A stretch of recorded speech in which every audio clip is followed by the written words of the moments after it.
What other space for you was particularly challenging from a communal experience or a spiritual experience? Where were some of the greatest challenges for us to be alert to or aware of? For me, I mean, and it kind of still is, and it's something that I struggle with. But for me, going to shul and davening is very hard. I don't know if this is necessarily a failure on the education system or just maybe it needs to be taught a little bit better.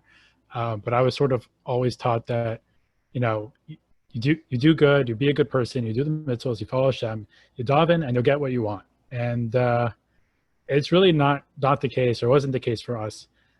So it was very hard, as I've mentioned before on the last time I spoke with you, and you know, going in and we're approaching slichos, you know, and Elo and everything, and going in and asking for forgiveness. And I was sort of like, forgiveness for what? You've just thrown me through the most horrible tribulation of my life.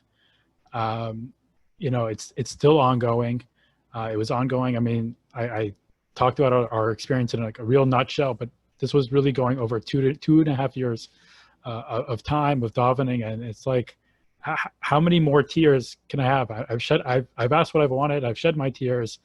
It's up to you now. Like I'm done. I'm done, and it's hard. It's really hard walking in and saying, I'm here now. Are you going to listen to me this time? Yeah. So that for me is the hardest point in terms of going to shul.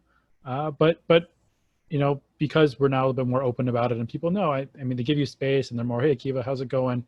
You know, everything, you're looking good today. So it has been helpful in that response.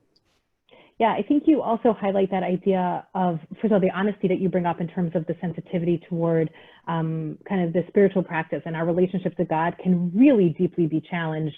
You know, I have seen couples where they get more intensely connected, and probably more couples where they kind of go like, are you kidding me? Like, really, God? Like, this, for this, like, what did I do to deserve this? Which can be real deep spiritual dissonance.